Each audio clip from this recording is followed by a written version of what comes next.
at 5. So here, I'll try to get that a little more in frame. So, how's your Wednesday going? Hope it's going pretty well. Mine's been kind of crazy, but that's all good. Let's see here. All right, so one of the things that I have added, hang on a second. It's a little annoying to see that it looks like my lamp is the same color as my hair, so it looks like my hair is sticking out. But anyway, so I have had a number of requests to make 30-minute meeting sessions available. So I have posted a link on for Calendly that has allowed me to schedule 30-minute sessions in addition to the 60-minute sessions I normally schedule.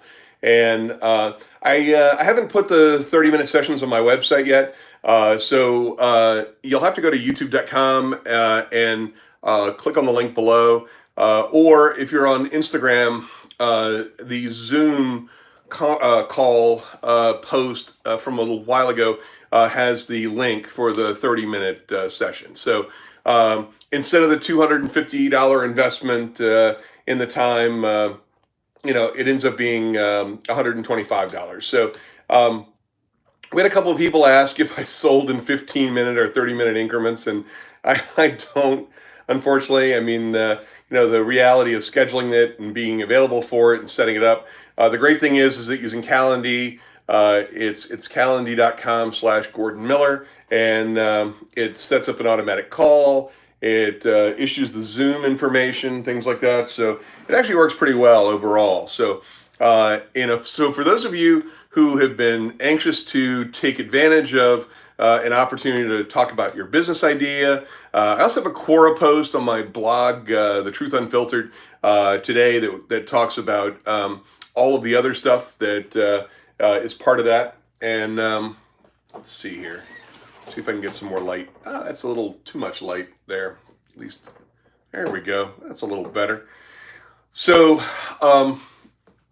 anyway, the one of the things that I've been trying to do is be responsive to what some of the people have requested, and trying to make sure that I do as much as I can.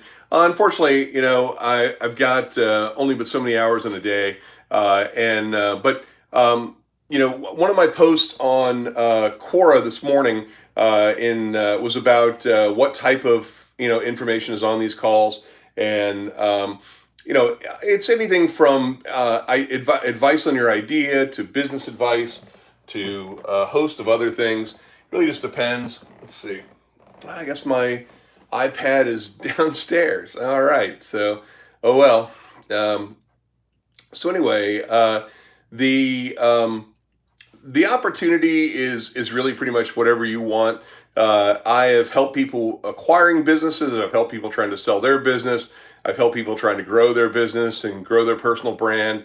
I've helped folks grow, their online presence and look at increasing revenues. I've worked with folks working on government contract type solutions. So really pretty much whatever it is that you would like to spend some time doing, I have experience in lots of those areas. So I'm more than happy to spend time. So again, I'll post the links, and hopefully if you guys, are interested in something, it's an opportunity. So let's see. Since I don't have my Instagram thing here, I'll bring it up on my web browser here on my desktop. What political party do I support?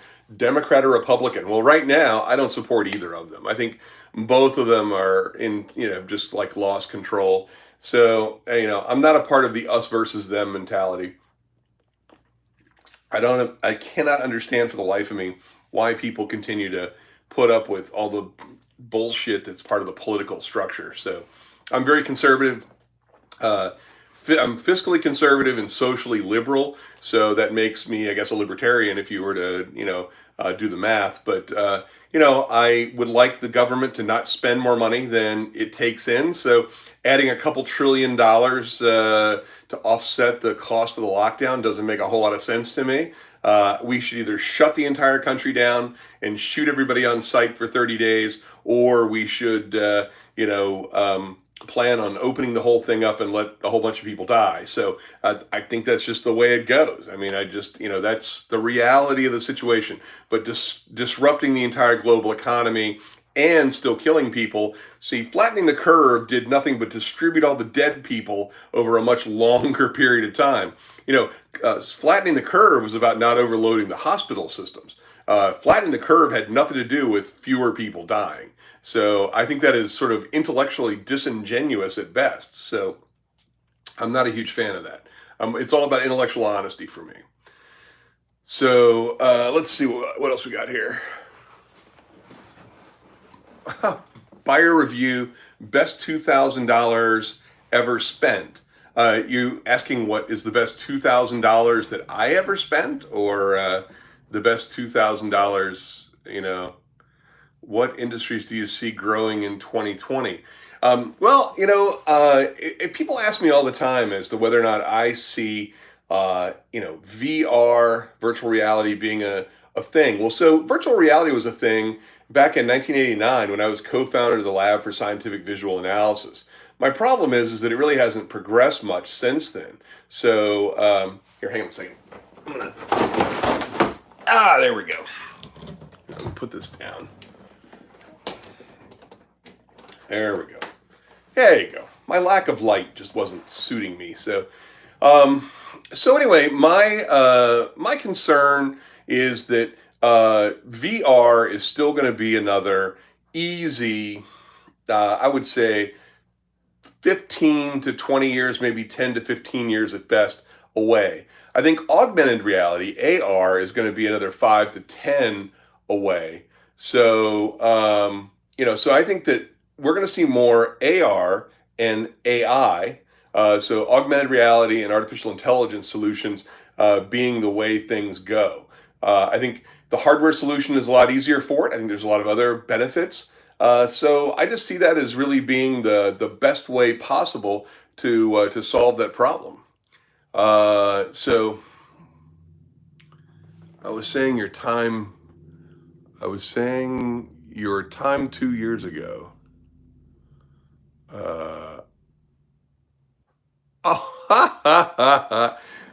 David Elwood. Hey, brother, I didn't even see it was you. So, best $2,000 you ever spent. Indeed it was. So, that was hilarious. So, David is, one of my partners in various efforts in the UK side. And, for sure, best 2000, he contracted for us to work on brand identity and a bunch of other stuff. And we became really good friends. I went to London to meet with him back in August, and we've been working on a number of different projects ever since. And that's kind of the way these things go. I mean, people, spend $250 on a call. We hit it off. There's a lot of synergy. And, in most cases, they don't end up, paying for any more calls. I mean, really, the $250 process is just a screening process to keep people out from, me being overloaded with calls, 18 hours a day. And but no, David has been the perfect example of the opportunities that are out there. I love the fact that we've connected with David on a number of other opportunities, and it's been great. So honestly, it's funny too, David, because you didn't take any of my advice, at least not on the logo side and not on the other side and stuff like that. So, you've yet to implement any of those changes that I recommended. But I tell you what, just to be fair, I'll return the 2,000 on the next deal we do. That when the payment arrives. So that's how bad I feel about taking your money at this point. But anyway, so it's a great process. I had a great call with a guy today. In fact, the guy today, Mike, that I hooked up with, has amazing capabilities, incredible solutions. Actually, even introduced him to my buddy David because they want to do some work overseas, and So, it really just depends. I mean, I have a vast network of people that I enjoy being able to connect opportunities, and it works out well. So, yeah, thanks, David. I appreciate that, man. I didn't realize it was you joining. So I'm gonna, since I don't have my iPad, my iPad is downstairs, and I can pull it up here on my desktop machine here to see what the questions were. But oh, where's the gray goose? Oh, come on, Don. It's right here, buddy. Mm, mm, yeah, there you go. Gray goose, if you'd like to sponsor me, it would save me a whole lot of money. But anyway, all right, let's see what we got for questions here. I'm going to go ahead and take questions off of Instagram. So let's see here. Silicon Valley or Wall Street? So, I have a number of friends that work on Wall Street. I have a couple of friends, not many, in Silicon Valley. Honestly, and of course, I'm all about the brutal truth and the truth unfiltered. So, any of my Silicon Valley friends, please cover your ears right now, which is different than, what you typically do, which is cover your eyes. But the problem with I see with Silicon Valley is that it's a very tight knit community. It's very closed. They want to do the kind of deals they want to do. There are West Coast deals and there are East Coast deals, just like there's West Coast rap and East Coast rap.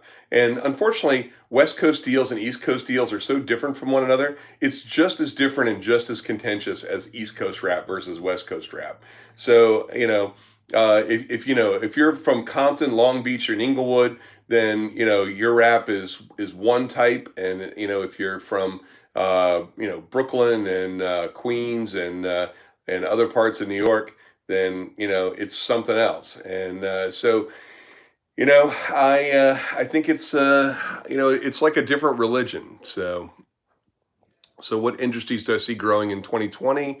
The I see, like I said, I see AR and AI as opposed to VR. So Valve is doing quite a job with VR. They're pumping out product en masse. Yeah, there are lots of people producing product. The problem is that it requires specialized hardware, and I don't think the hardware is optimized until I can. The closest I think we got was Google Glass, and of course, because it has a camera in it, it was banned from clubs and other stuff like that. I think that some type of display tech, it's about power and bandwidth and display technology and things like that. And so, when we have something in a form factor like this that doesn't appear to be a camera, and in people didn't want to be, you recording people in the men's room and at the club and things like that. I mean, I get that. I mean, I do. And but there's got to be some kind of hardware solution that makes more sense than what the hardware solution is out there now. So data science created several openings in firms, but I see it has grown too much and surpassed the correct supply-demand balance.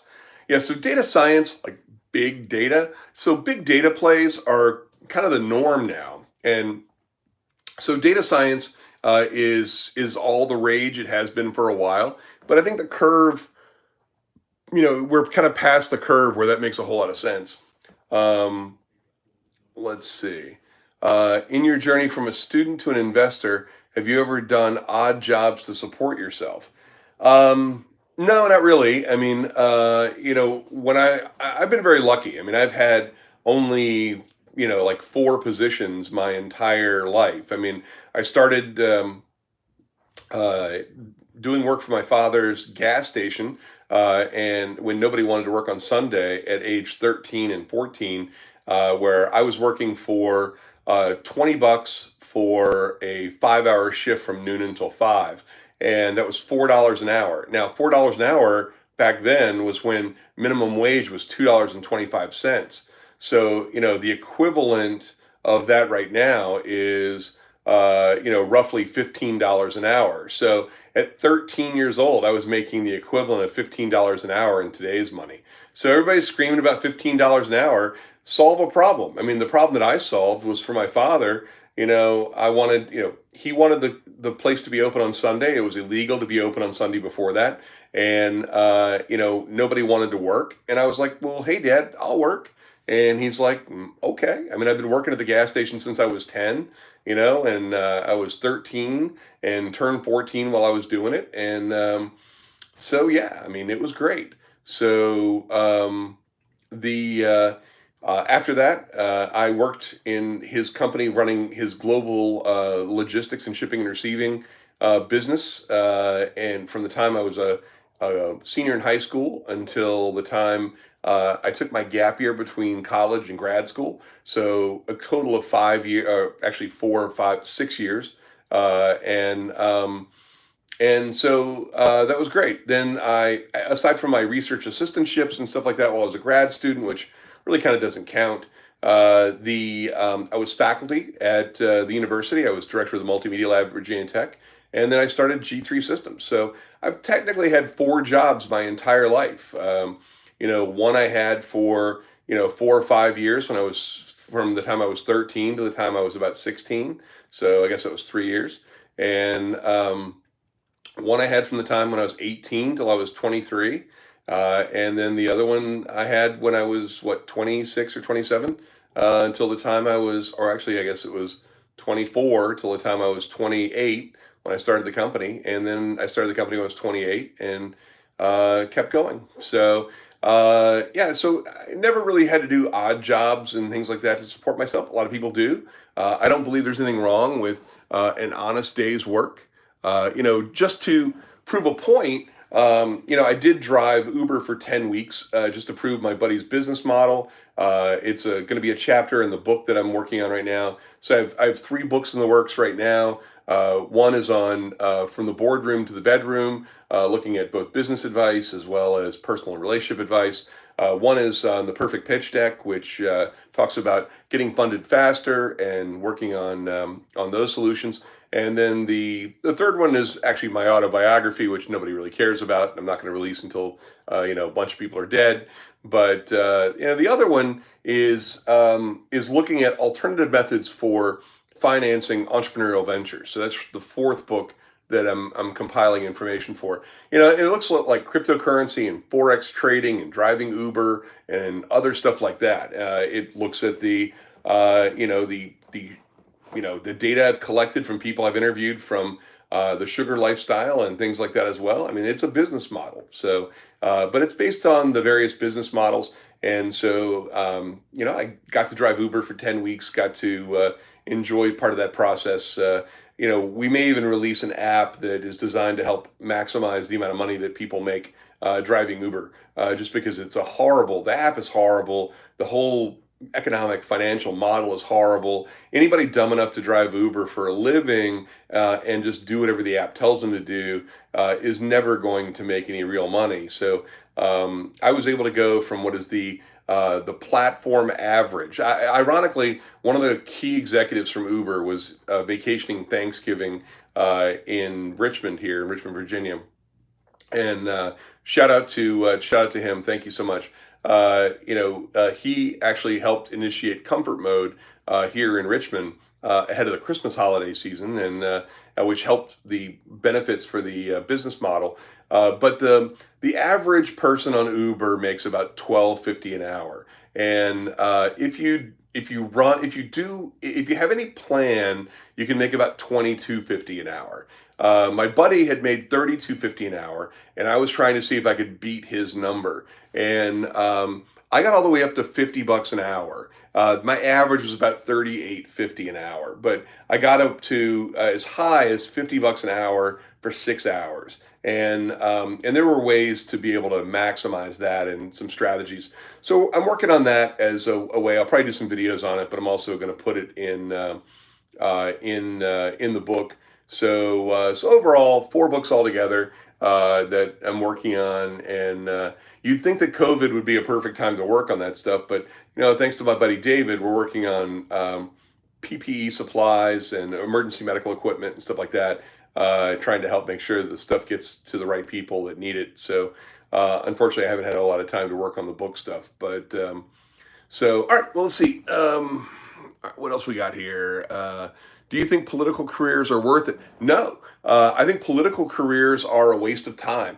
I helped get a buddy of mine elected to Congress. Dave Bratt wanted to run for Congress, and he wanted to run on the same kind of platform that President Trump was talking about in terms of cleaning up the problems and things like that.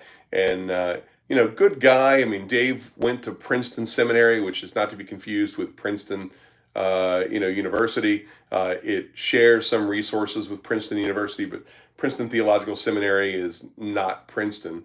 Dave,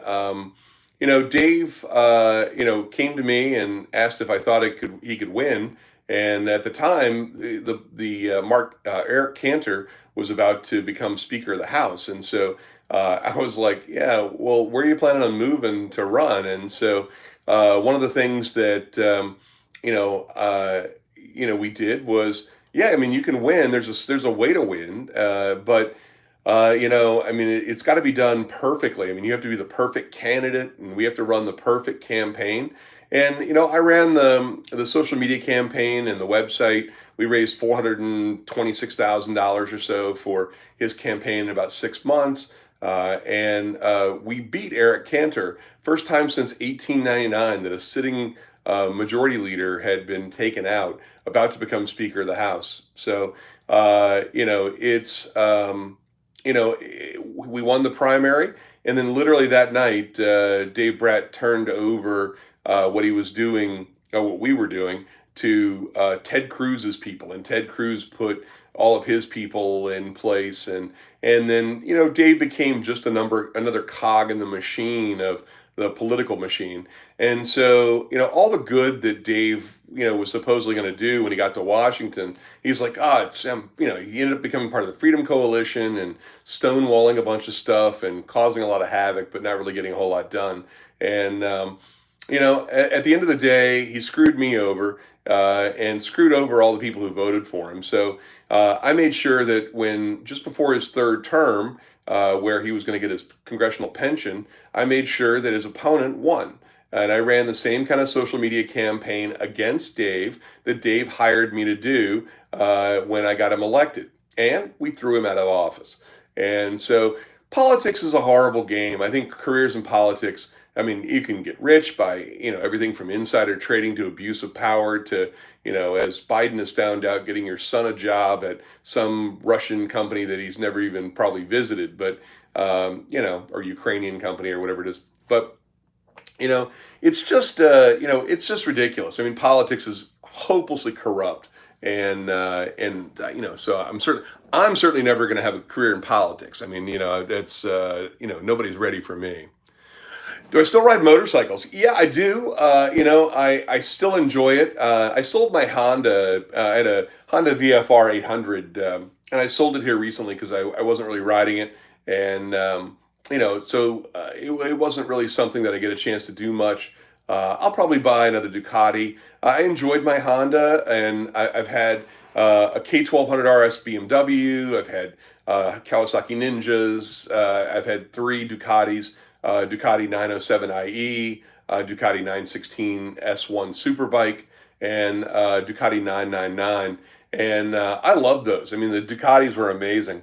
Something about that dry sump clutch and everything else that just, God, it just makes a great mechanical noise. And so I guess I really miss the Ducatis. So, someday soon, hopefully I'll get a chance to grab another Ducati. I'll probably actually buy another 999. Actually, they're a good deal. I mean, they're going for a good price, and there's a lot of them out there, and they're usually hated by everybody else. But having already had one, I loved it. So, is it true that cancer is a modern day, last 100 years phenomenon related to the way man has treated nature, chemicals in food, pollution, quality of air, soil, etc.? Well, that's a good question. So, as some of you may know, my wife is a cancer survivor. Was diagnosed in 2010 with breast cancer, and had surgery, and as well as reconstructive surgery, and she is now 10 years cancer free. So that's terrific. Congratulations to her. She It was a horrible, horrible disease. It was a tremendous battle. We were very lucky. She didn't have to go through radiation treatments. She didn't have to go through chemotherapy. She did have to go through surgery and reconstruction and everything else. And so, it's a very difficult process, and for her and for everybody else. So, but her mother has had cancer. Her father has had a type of cancer. All of them still, beat it.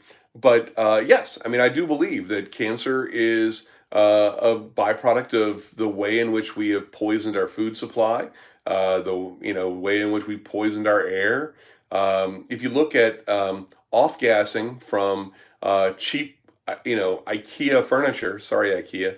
But if your furniture is made of particle board and with laminate over top of it, and the glue that holds it together is off gassing formaldehyde into the environment, guess what? I mean, you're going to be sucking that stuff in, and that shit causes all sorts of problems.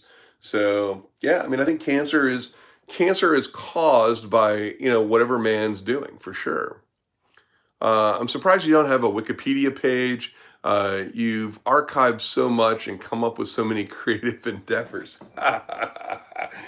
You know what? I tell you what, the day I'm on Wikipedia is the day I stop broadcasting because, yeah, I mean, almost 140 million, views and over 158,000 or 258,000 followers on my space on Quora. Only 148,000 followers, or 149,000 followers on my profile, but thankfully the space, the Truth Unfiltered, seems to be gaining followers all the time. So I appreciate that. Um, yeah, no, I have no interest in seeing a Wikipedia page about myself. I mean, good Lord. Somebody mentioned that, I think the first year I was on Quora, like, why don't you have a Wikipedia page? I'm like, dude, I tell you what, if I ever see a Wikipedia page about myself, I'm going to ask Wikipedia to take the motherfucker down because I have no interest in having a Wikipedia page, but thanks. How does one get over the feelings of insufficiency, finance, skilled talent as an entrepreneur? I think that, some people who choose to be entrepreneurs are kind of cut out for it and some aren't. I've said before, there are three things you really have to be an entrepreneur. You really have to be able to sell. I mean, sales is important. You really have to have some kind of technical ability. You have to kind of know what's going on with that. And what I refer to as air traffic control. You really have to manage, your management skills have to be exceptional. And so there's lots of stuff that kind of, gets in the way. I looking back, I had said this to somebody else the other day that I was too stupid to know what I didn't know when I got started. In fact, I had this discussion with a buddy of mine, and I was like, he's like, "So how do you think I'm doing?" And I was like, "Well, I think you're doing about a 5 out of 10." And he's like, "A 5 out of 10? What are you talking about?" And I was like, "Yeah, see, the problem is that you think you're doing about a 9 out of 10. In reality, based on people your own age, you're probably doing an 8 out of 10.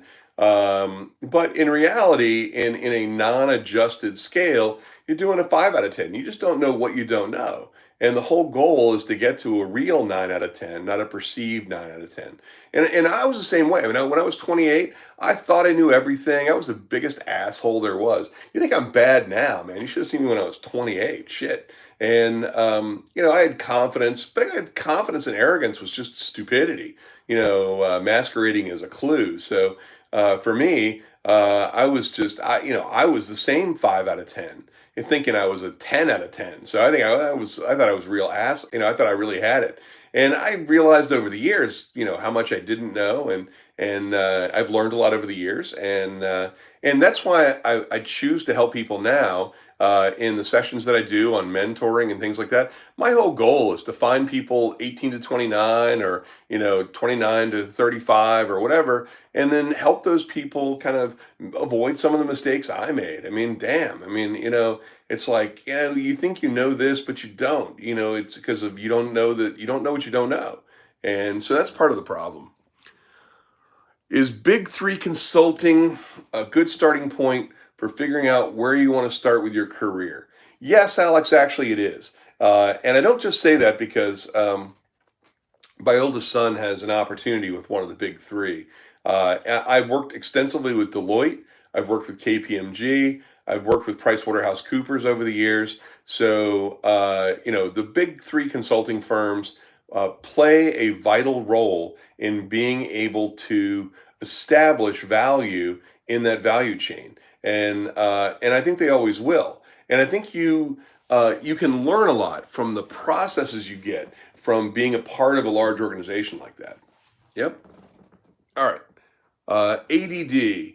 Because I've heard they say you never feel things are perfect. So, yeah, okay. So you mentioned ADD, but the problem is that I have not only ADD, really bad adult ADD, but I also have incredibly bad OCD, obsessive compulsive disorder. So for me, it's like the worst of both worlds, and I had to combat that compulsion to go for perfection. Perfection is kind of perfection doesn't really exist. It's a man-made construct. There is no such thing as perfection. And so anybody who thinks that perfection is either achievable or a worthwhile goal simply isn't paying attention. And so I'm really concerned that too many people believe that perfection is what they should be shooting for.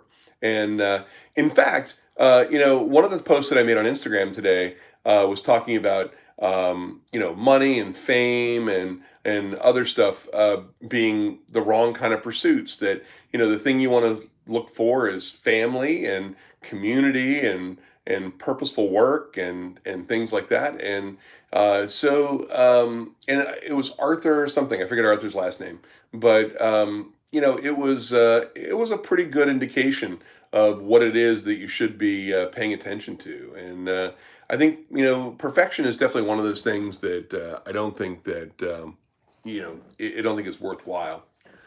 Okay, so the question is Oxford versus Harvard.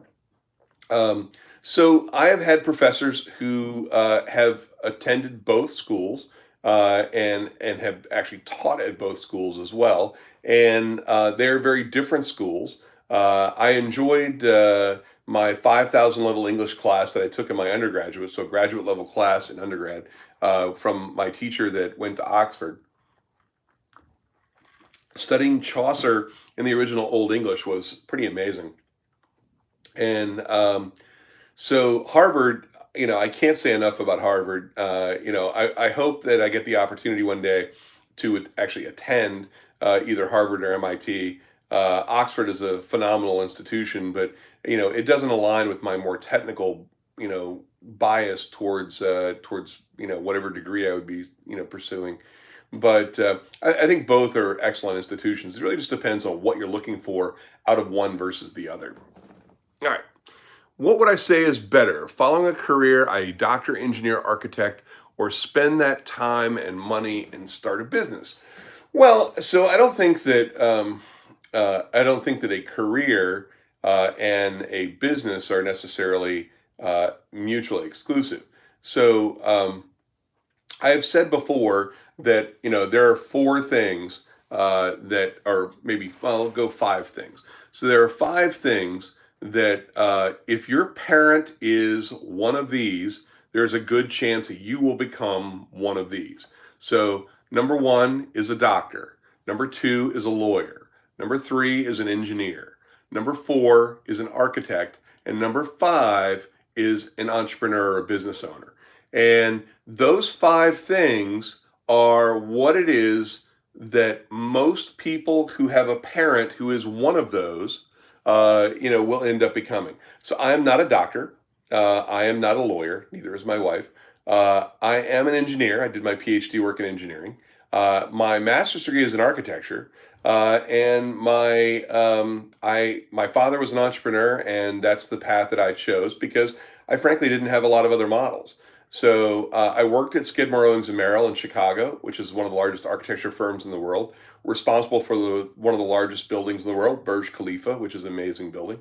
Uh, and and so and I while I did not work as a professional engineer, I have certainly worked in as human factors engineering in interface design and in the work that we've done in computer science and those kind of things. So Uh, so, my oldest son is likely to focus on business. My middle son is going to be an engineer, and my youngest son is looking at architecture. And they all may end up owning their own businesses one day. But you can own an engineering business, you can own an architecture business, you can own a business, and you can also be a doctor or a lawyer and own your own business. So I don't think that it's necessarily mutually exclusive. I think you can learn a lot being a part of a big organization. I enjoyed my time at Skidmore, Owings and Merrill in the Chicago office, and David Childs and other partners that were in the New York office that came to the Chicago office while I was there. I enjoyed my time with you immensely. I have a great deal of love and respect for you guys. So much of what I learned about building modular software, I learned as an application of your modular strategies for how to build buildings. I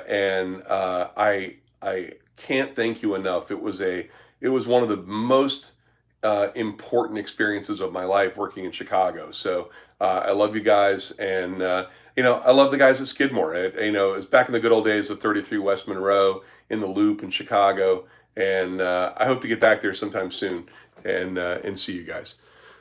All right, so why are almost all U.S. politicians so rich? Is it true that a lot of them get rich via corruption they do in office? Of course it is. Of course. What, are you kidding me? I mean, Biden's son makes $3 million a year on some bullshit, board seat at some company he's probably never even visited. Yeah, I mean, that's the way people get rich in politics. They hook themselves up, they hook up all their family and friends. There's a whistleblower that went live, talking about hydrochloroquine and the president's insistence that the Health and Human Services Fund contracts for hydrochloroquine research when there wasn't any real indication that that was going to be successful. Yet millions and potentially hundreds of millions of dollars of research money went to these firms that were friends of our current president. So, I mean, I'm not maligning him for it. It's just a reality. It's a fact. So, it's a corrupt, self-serving part of our existence. What do you suggest joining a big company or startup as a software engineer? Well, I think that if you haven't worked at a company before, I think it's helpful to be part of a big company first. I always recommend that everybody spend 5 years as a in any position at a large organization before going with a small company. That way, you have something to compare against. You build a good reputation. You get a good reference account, things like that, and then look at working at somewhere small. All right, so I highly doubt there was cancer during George Washington's day. Well, we don't have any way to test for it, so it's hard to say. Life expectancy was a lot shorter then, too, though. Just got to pipe in. Okay, go ahead and pipe in, Nick. It's highly likely that rates of cancer have increased due to man's actions post-industrial revolution, but the earliest evidence of cancer dates back to ancient Egypt. Yeah, go ahead, Nick. I mean, like I said, I don't have a corner on the market on when cancer started. Certainly cancerous tumors and other indications may have been back, several thousand years ago. So, do you feel way in the future it may be possible to bring back people who are dead using DNA information? So, bringing them back physically, I think you can clone people and grow a clone and things like that. The problem is that the mental constructs that we have for the synaptic connections, I think, are very difficult. I've enjoyed the Prime Video series Upload, which kind of deals with that exact issue.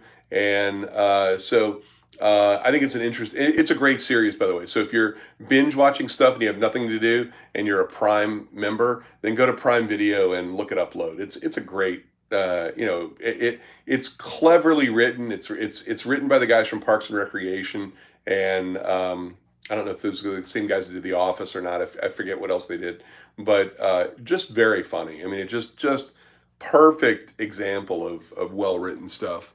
but entirely possible. Bringing somebody back DNA wise is still not bringing back their mental picture, or the way they process information, or their memories or things like that. So it's hard to say.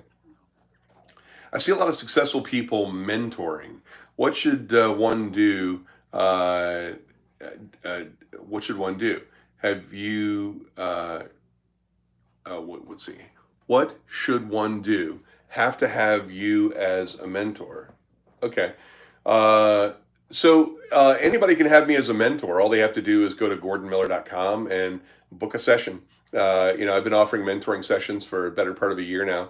I actually also on YouTube, I have I have a series of videos, several videos that address all of my mentors. I wanted to give a shout out to each one of them, make sure that everybody understood. I really, I owe a great deal of my success to the people who invested time and energy to help me get there. And I wanted to make sure I was very careful about that. So I have like 7 videos about various mentors. There's over 30 hours worth of content now.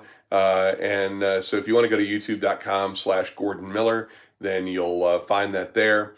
If you want want me as a mentor, that's fine. All I ask is that I be compensated for the time. And in fact, like I said in the beginning of this video, we're running a special. I'll put the link in the description for YouTube, and I'll post the link on Instagram. It doesn't help because the links aren't active. But I'm running a special for the month of March. I'm sorry, May. If I'm running special for the month of May, that I've decided to open up 30-minute sessions to make it more affordable for people. So 30 minutes for $125, or an hour for $250. And the hour-long sessions usually push over to about 90 minutes if I have the time. So I think some sessions have even gone as long as 2 hours if we're really into something and we're making good progress. So the average person spends between $500 and $1,000 with me. A few others have spent spent more, but it just depends. I'm here to be a resource. All right. What did you study in college? So I have a bachelor's of fine art and design. I was supposed to go to aerospace engineering school, and I decided that I knew a lot about engineering and math, but I didn't know a lot about design. And I was excited by the opportunity to be able to do that. So I was trained formally. For me, just give me a pen and I can draw pretty much anything. And that's really helped me to be able to communicate visually. And that really helps. I like giving a whiteboard marker to somebody and say, hey, look, if you, whatever that idea is that you're talking about, go draw it up on the whiteboard. And people are like, well, I'm not an artist. Well, you don't have to be an artist. You just have to be able to know enough about what you're thinking about to be able to draw it. And if you can't draw it, it usually doesn't exist. And then I did my master's in architecture. And then after that, I did my PhD work in human factors engineering, first in industrial and systems engineering, and then in computer science. And then after I was faculty, when I was faculty, I got them to merge the two programs. So my internet died during your first answer. Okay, well, that's fine. If you don't catch an answer, you can always catch it on the rebroadcast when it gets uploaded to my story in Instagram, or in YouTube when it gets published up to my YouTube channel. Thank you for answering my question. I meant ADD to my previous question, like in addition to math. I don't know. I don't understand. I don't know. I don't remember the context. So shut up. Stop talking. Okay. Well, sounds good to me. And let's see. There you go. All right. Actually, is going for architecture in the university worth it? I want to share the university time to also try and start a business. Is that any good? Yeah. So when I was there, college in any degree program is whatever you make of it. So, I made good use of my time. I did a lot of innovative stuff. Was building a following in was offered a job at the university because of it. And so yeah, I mean, you certainly can start your own business while you're in college. Nothing to stop you from that. So how do you make sure you don't lose control of your business? And lose control, I mean, uh, I don't know what you mean. I mean, in terms of, I mean, you just have to manage the business. I mean, you got to make sure you don't spend more than you take in, and make sure you don't give away, a bunch of your equity to investors who really aren't going to do anything do anything for you. What's the best way to learn from someone? The best way to learn from someone is to work closely with them for an extended period of time. Some of the folks that I mentor now, I'm working on projects with, and it's a great experience because I get to work closely with them in that capacity. What's the best advice on how to become more motivated? I get this question, Rosemary, almost every time I go live, and so I don't know. I mean, I don't know what the issue is with the millennial generation not being motivated. I don't understand where that came from, other than the fact that your parents gave you 16th place participation trophies and never really expected much from you. So, I don't know. I mean, I was always motivated, by my parents to make something of myself and to do something. So, I don't really understand the nature of the question. I mean, you motivate yourself by telling yourself to get you off your ass and do something. So, hi, Mom. How you doing? Thanks for tuning in. So I appreciate that. Is there an ultimate reality? Do you there is someone aware of your existence? All right. Well, that doesn't make any sense. Is there an ultimate reality? I don't know. I mean, who's to say? What does your slide deck design mean? Typically, what I do is, in the sessions that I've got on my website at gordonmiller.com, aside from booking a 1 hour call, we can do a review of your existing pitch deck, and that usually takes about 4 hours, and cost the what like $1,000, I think, for the 4 hours. For $5,000, we can redesign the entire deck, and that's basically taking a 10-page deck, and I do everything from the ground up on the design, work with you on the content. That takes 20 hours or so worth of work. So again, it's simply just a matter of how much time it takes, and it's in there as a 1 hour slot. So the initial consultation is an hour, and it books that. But it's a matter of being able to work through the process and get all 10 slides designed for you. All right. Thanks for the answer, Gordon. Do you feel even the biggest jerks have a good heart deep down and feel bad treating people badly? No, I don't. I do not at all. So I think that there is evil in this world, and I think that there are plenty of assholes and people that don't give a fuck. So unfortunately, that's just kind of the way it goes. So God bless your mom. Well, thank you very much. My mom is actually online. So is she is born in 36? Yes. Uh-huh. She's old as your grandmother. Well, that's because you're young as fuck. So what do you think about the fitness industry? Well, the fitness industry is about to, suck a big one here. So Gold's Gym filed for Chapter 11 bankruptcy. So, I don't think that, the gym and fitness industry is going to survive much longer if this lockdown continues. They're now talking about some type of restrictions on interactions, potentially even affecting gyms and other facilities until Christmas time. So that's ridiculous. What advice do you have for people aspiring to become a politician like me?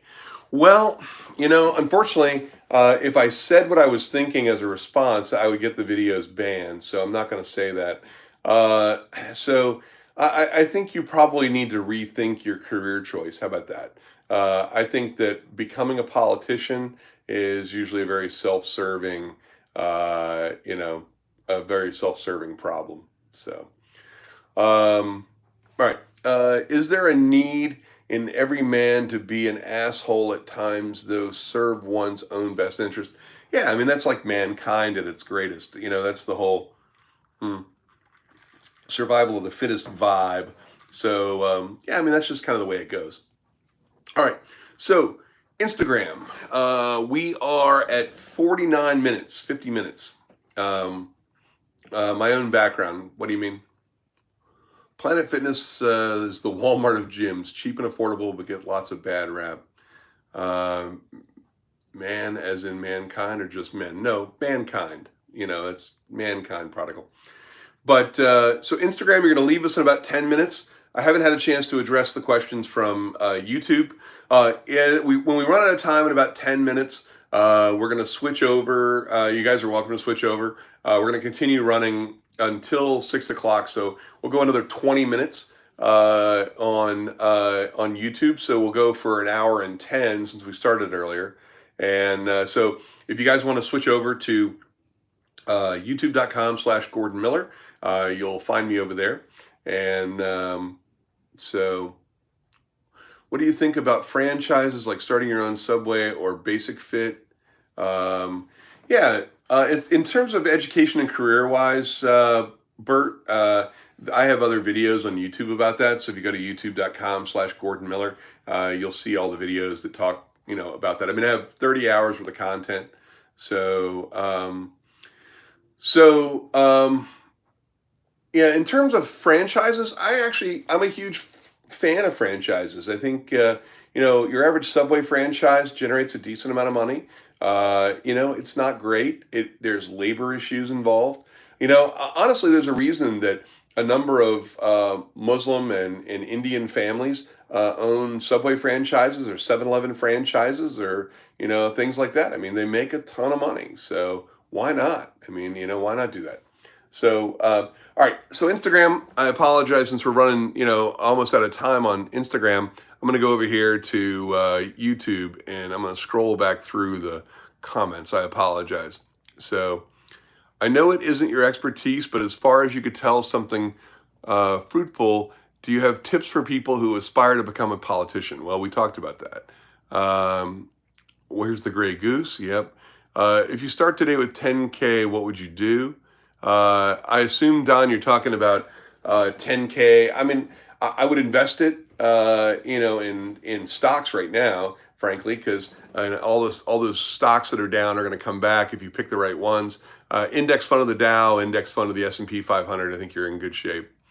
Do you think Forex trading is better than regular stock trading for starting out? No, I don't. Just Jeffrey, that's only because I think it takes some real specialized skill to have a strategy to trade Forex effectively. And I recommend a index fund of the Dow and the S&P 500 as a way to get into stocks. And with 10% in savings and cash and 10% of your total in a speculative fund where you pick stocks just for fun because you think you're going to actually do something, but 40% in the S&P 500 index fund, 40% in the Dow, and somebody had said, why don't I pick the NASDAQ? The NASDAQ has outperformed over the last 7 years. It has, but not over the last 70 years. So while there are some local benefits, I try to have fairly consistent advice. All right, so how do you figure out what the Uber app suggests for a driver? How did you figure out that the Uber app isn't what it suggests for the driver isn't optimal? I followed the advice of the app. I mean, I drove Uber for 10 weeks off and on, and I have a video on my YouTube channel about that. It was designed to determine whether or not it was optimal or not. Not only was it not optimal, but when I went to New York City back in March the 3rd, I asked the Uber drivers in New York City what they were making, and they were making $300 a 12-hour shift, which on the times I drove a 12-hour shift, I made often in excess of $300. So how in the world I can make $300 from Richmond, Virginia, the number 42 largest market in the country, as opposed to New York City, which is the first or second largest market in the country, is beyond me. So, the cost of living in New York is exponentially higher. I should be able to make $600 a shift in New York if done right. It's beyond me, how anybody survives in New York driving Uber. But it's crazy. All right, let's see if I can go back to the questions here. All right. How did I meet all these people in these high places, so to speak? Are you some general, are there some general things you'd recommend to do to put yourself in the company of successful people? So that's a good question. So I have always been I always believe that I've been very lucky, and I define luck as the intersection between hard work and opportunity. I believe that the two are connected in a way that creates opportunities out there, and then that often gets me introduced to people. So. And it's tough. I mean, I think you have to. The great thing is that putting yourself out there, continuing to make connections, and just being around. I mean, I've had my company for 27 years now, and so people that were at low levels in these companies have moved up and up and up in the structure until now they're in the upper, the upper ranks of some of the companies, and it's been great. So, all right, let's see here. So from an egoistic perspective, politics should be lucrative. Yeah, well, politics is lucrative, that's for sure. The more corrupt you are, the more profitable it is. I'm surprised at how approachable you seem to be. Thanks for the time. Well, hey, thanks. I appreciate that. I'm just a regular guy like everybody else. So I understand politics is corrupt, but I feel like there's a lot of power, change for the good. How would you recommend we fix it? Again, if I were to recommend how we fix it, my video would get banned. So, yeah, it involves the deployment of nuclear weapons, though. So, but so I don't think that that's not there. It can't be fixed. I mean, you could vote everybody out, but the system tends to corrupt people, good people who go in. So, I don't know how it's going to be fixed. This Zane Jan person on Instagram is charging $600 a month for a mentorship program. What are my thoughts? Well, I don't know Zane Jan. I don't know what he or she has to offer. I don't know what you're supposed to get for your $600 a month. I think that's a little high. I mean, even my cost. I mean, you can book a 30-minute call for $125 and determine if it has any value. If it does, book another call. So. What do you think are going to be the long-term winners in this pandemic? Well, the long-term winners in this pandemic is going to be China, unfortunately. I mean, the Chinese economy, was struggling with China on the brink of collapse economically. Sanctions were taking its toll. They had overbuilt. If I was a conspiracy theory kind of guy, I think they created this problem just so that they could, create the upside for themselves. But I'm not a conspiracy theory guy, so that's just not who I am. All right, let's see what we got here.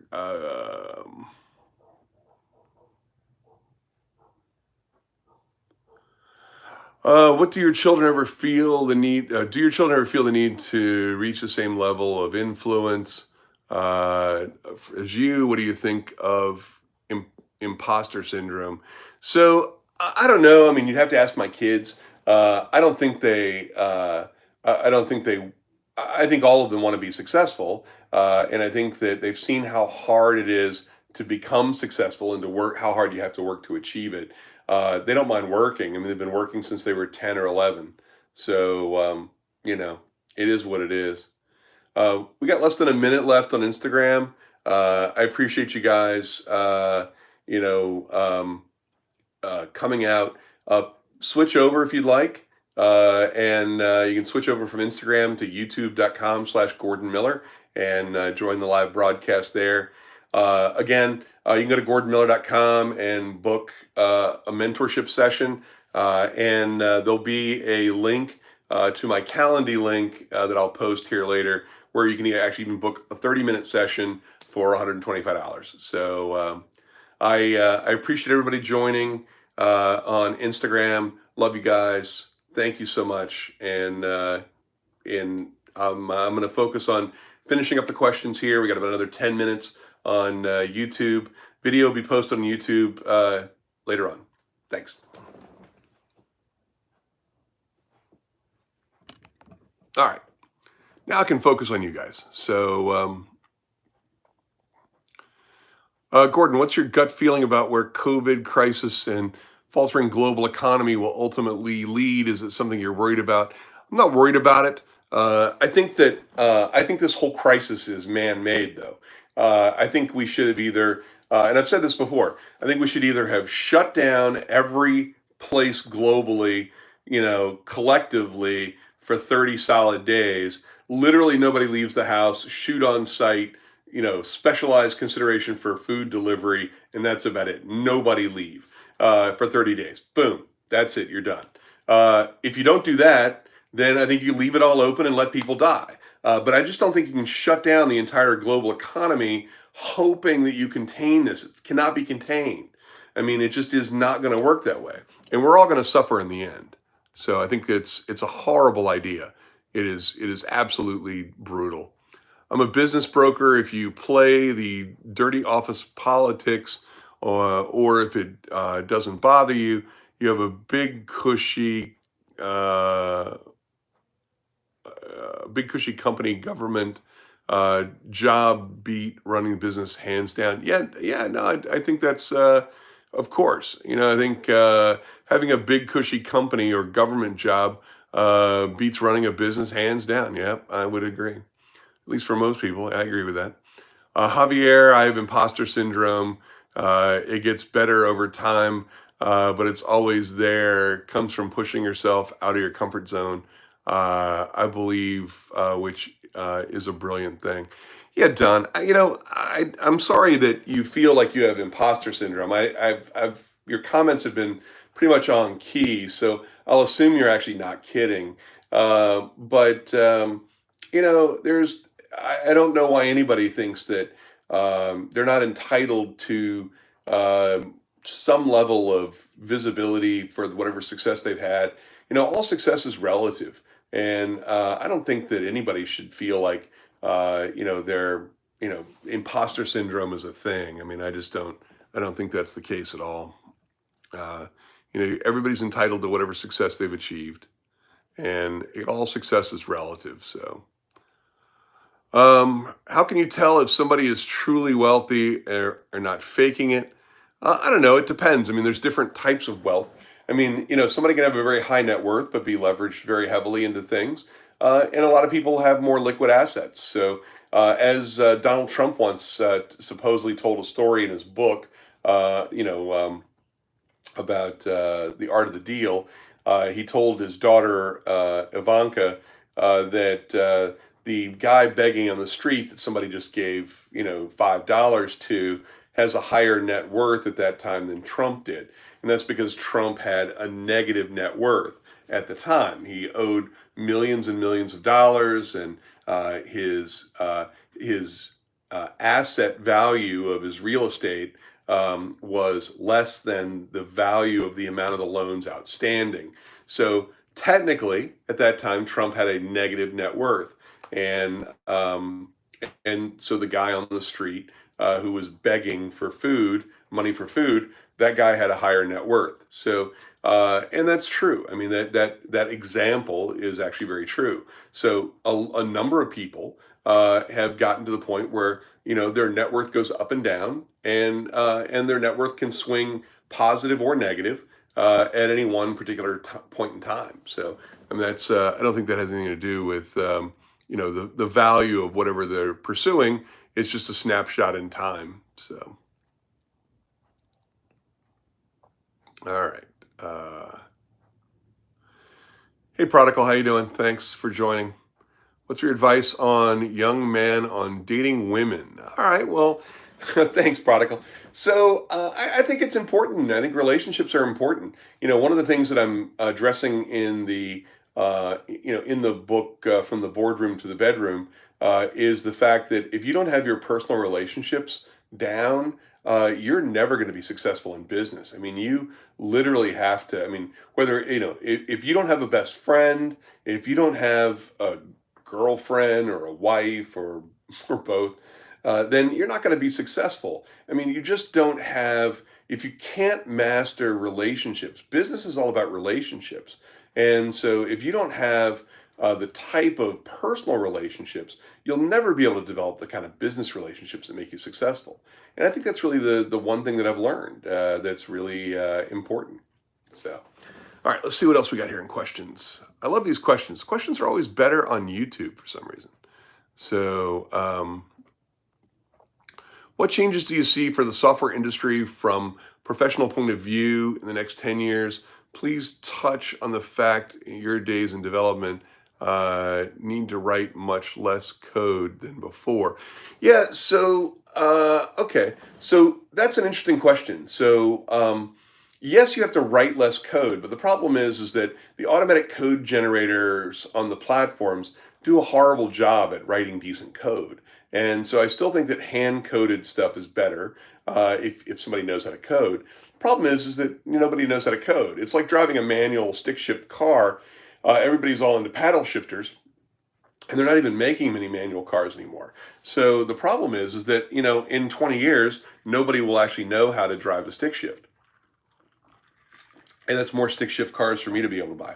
But the problem is that in 20 years, nobody's actually going to know how to code because everybody uses all these coding conventions that auto codes everything, and I just don't think that auto coding is very effective. As far as where I see it going, I see there being a real shakeout. I think that there's a lot of trouble. There's a lot of problems with offshore technology and the way in which stuff gets developed now. So I see the real revolution happening in making sure that more stuff gets done in a better way so that there's more value and quality there. Any advice for balancing, improving yourself and skills in the long term and working hard in your current job? Example, balancing things, classes, and better to put all energy into work. No, I don't think it's a matter of putting all your energy into work. I've told this story before, and I have other videos on YouTube about this. When I was working, I worked my job.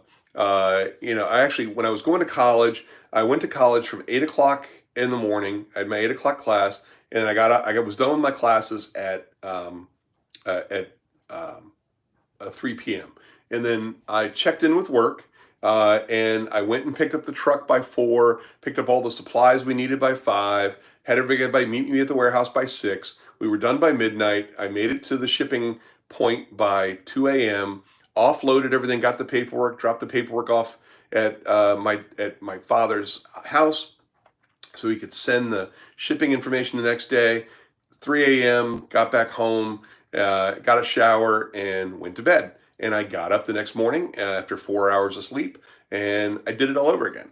And I did that for 5 years and 4 years, since I only had classes for 4 of those years. But when I started my company, I did the same thing. I was working 8 to 5 or 8 to 4 at the university, and I would go home for dinner, and I would work at the company from 6 until 2 a.m. So for literally, I would say a total of about 10 years. I was working literally 16 to 18 hours a day, every single day. And it's just kind of what you have to do if that's where you want to be. So, all right, let's see here.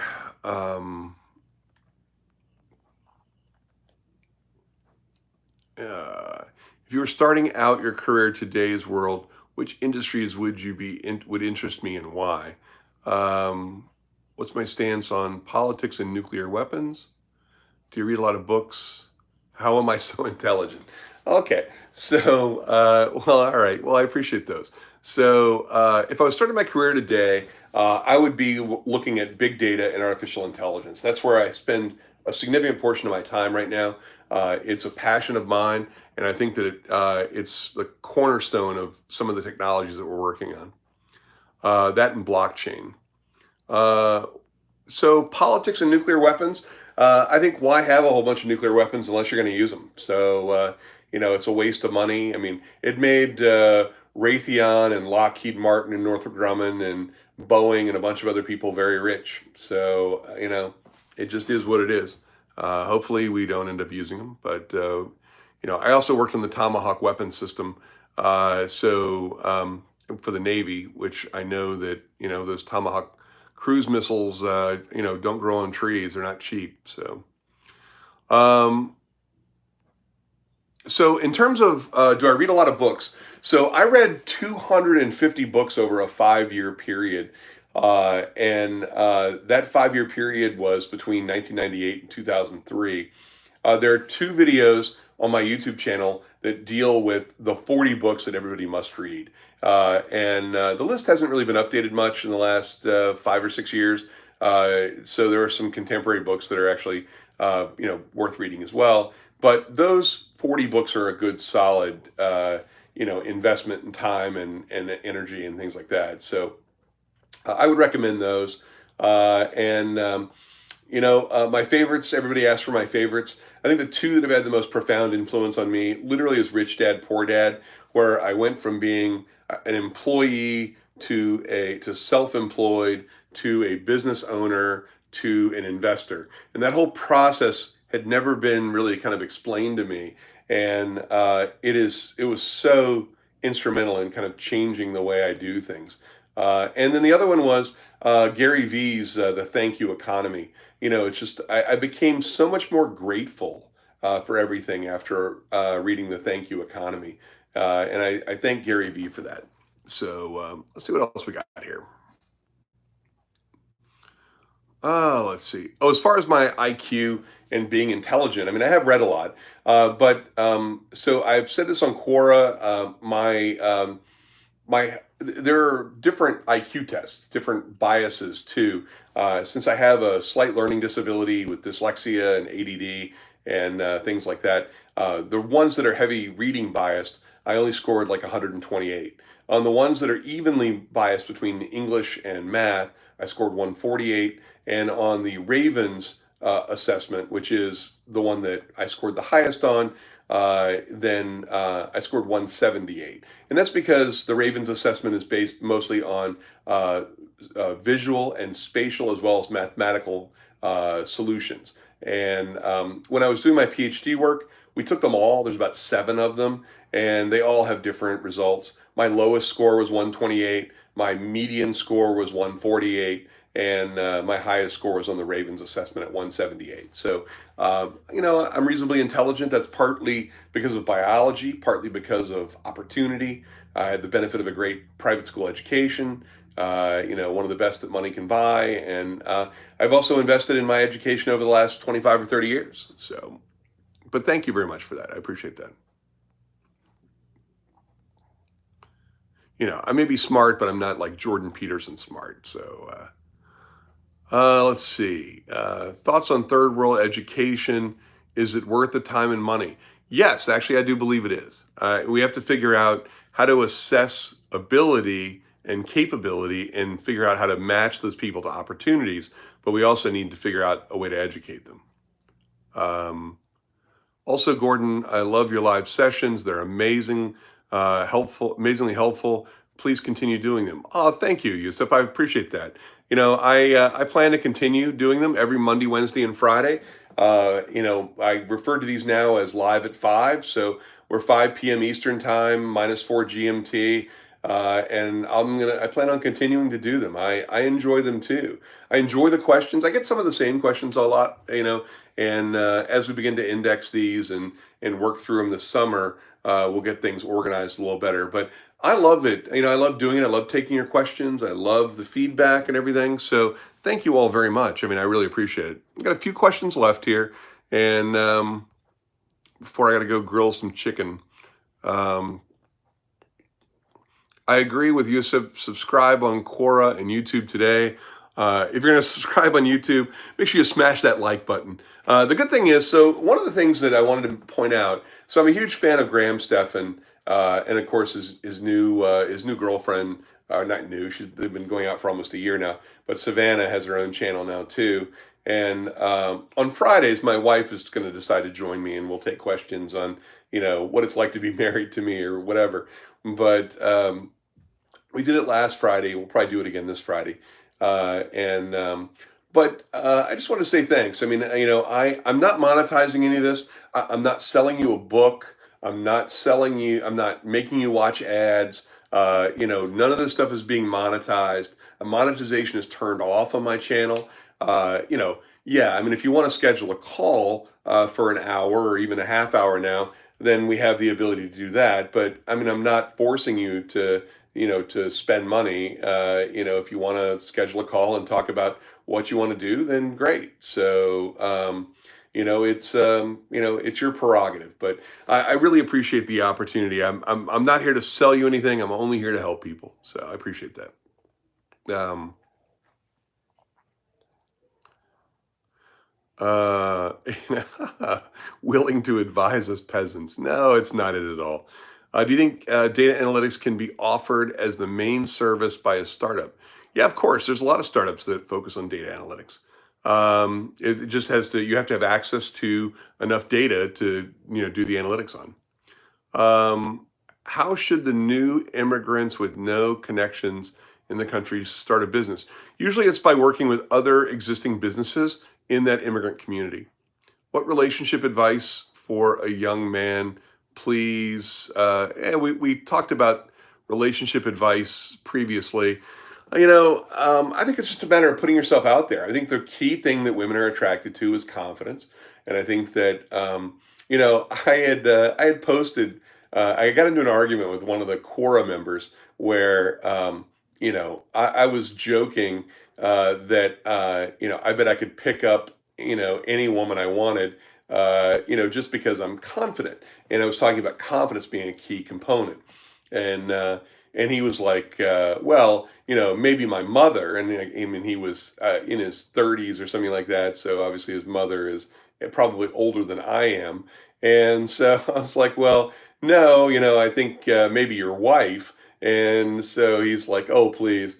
And so then I was joking and said, well, I mean, I think that anybody can pick anyone of any age, as long as they have something to offer. And it's not about money. It's not about, having, being super fit. It's about, understanding the dynamics of the interpersonal relationship and being a part of the dynamic. And so I think, that's part of the problem. I mean, most guys don't understand. I mean, they're in it for one thing. They're in it for the sex, or they're in it for whatever. And if that's what you're looking for, you're never going to end up in a decent relationship. I mean, women can get sex from anybody they want, and they don't need it from you, unless you're really good at it, and then they want it from you. But in 9 times out of 10, they have all sorts of options, and so, you have to give them something they can't get somewhere else. And usually that's about having the kind of personality, the kind of interaction with them that they don't get from anybody else. All right. So that's my dating advice. All right. So, how do I convince myself to have lust for more and more knowledge and discipline the same way I have for online gaming? Well, online gaming is like a drug. It's only designed to fire off dopamine receptors to drench your brain in chemicals that make you feel good temporarily. So, you have to connect the hard work you have to put in learning something with the actual benefit that comes from that, and then rewire your brain to do that. It's a hard process because the video games are such an easy thing to kind of point to. Does your wife get mad if you buy big box items without consulting her? So I've not consulted my wife on any purchase I've made of any size, small or large, except maybe the house. she is, she has an equal say in that. She doesn't drive, so she doesn't tell me what to drive, and I don't have to worry about what she drives because she doesn't drive. But I try not to abuse it. I don't spend money I don't have. So, if I want to buy something, I buy it. And, if later on I decide that it's not something that I wanted or didn't need or whatever, I sell it and I recoup a majority of my money, whether it's a car or a watch or things like that. So, and, one of the things I'll mention right now is that, like, this watch, which is a, dead ringer for the Omega Planet Ocean, which is it's not. This is a Chinese made, one that is very designed very similar to it, and this watch was $89. So I realized that paying $4,000 for a watch when there are literally ones that are functionally and visually identical, makes no sense at all. So we found good manufacturers that produce high quality mechanical movements, and for $100, it's a much better deal. So let's see. Any tips on Dutch law student wanting to work in a big company like Google? I don't. I don't really have a whole lot of insight into the Google thing. That's kind of a West Coast deal. Loved your analogy of private equity and management of underage girls. Crude but on point. Would you like to add more on that? I'm sorry, I don't remember the analogy. So, so I don't remember. If you want to refresh my memory, I'll be glad to make additional comments. Hopefully they don't land me in hot water. Would I ever buy a supercar? Well, I've actually had a number of supercars. I've owned 54 cars in the last 27 years. And I've owned everything from Porsche 911 twin turbos to Acura NSXs. I've driven Lamborghini Gallardos and Ferrari F360 Modenas, and a bunch of stuff. I've driven not exotics but luxury brands like Bentley with my GTC. Would I buy like a hypercar, like spend $1 million plus on a car? No. In fact, I'm debating on buying a C8 Corvette, and they're going for about 100 grand, and I'm just not really sure. I want to get into that, and then alternatively, I'd like to own a 458 Italia. It's one of the last non-turbocharged Ferraris out there. Revs to 9,000 RPM, things like that. So, as much as I'd love to have a 458 Italia, they're still running at like 199 grand. So, which is crazy. But, just because the market is so hot for them. So, all right. All right. Well, that's it for the comments. I don't I don't remember the private equity analogy with running a harem of girls, but anyway, thank you all for the time. I'm 10 minutes past. I have to go grill some chicken tonight. So thank you all very much. So yeah, Mac, you saw that I wanted to go back to teaching. Yeah, I think it's one of the things where I've been offered opportunities to do that before, and I'm considering it. I mean, and it's something that I really enjoy. I enjoy being in the classroom. I enjoy working with the next generation of kids, and I'd still do all the same stuff I'm doing now. I just spend a portion of my time in the classroom every week. So, I think it's important. I mean, I love working my whole focus now is really to kind of work with 18 to 29 year olds and help them make the most of that really critical 11-year span. I started my company when I was 28 because I wanted to start my first company before I was 30, and it was about a week before my 29th birthday, and I screwed up. I blew most of my 20s. I really regret the way I spent most of that time. So I want to make sure that other people don't have the same regrets. That I want to make the most of that time, and I want to make sure that everybody gets the most out of it that they can. So yeah, I'd love to go back. Certainly there's opportunities to rejoin the faculty of Virginia Tech. There's opportunities here in Richmond at University of Richmond Business School. There's opportunities at University of Virginia, which is right down the street. Things like that. So I really haven't thought much about it, but I mean, if the right opportunity came along, I'd love to also, be a part of another major institution, but I'll take a look at whatever comes along. So, thank you all very much. I really appreciate it. I love you all. And one of the things that I thought I'd address here was I'll close with this. That one of the questions I answered on Quora was, if I had an hour left to live, what would I do? And honestly, a lot of people are like, well, you wake up a loved one and say goodbye and hug your kids and things like that. And my answer was a little different. My answer was I'd actually go live for one last hour-long broadcast because I get a lot out of this, and I also enjoy connecting with people. And also, that last hour-long broadcast would be available for my loved ones to see for an extended period of time. I mean, it's very selfish actually to spend your last hour kind of hugging your loved one and saying goodbye to your kids. I mean, they'll remember the moment perhaps, but the opportunity to be able to thank everybody and to let them know what you think in this kind of environment, ironically, is it doesn't mean more, but it's just an opportunity to share that type of moment. So I love you guys. I appreciate the feedback and the input, and thank you all so much. Good night.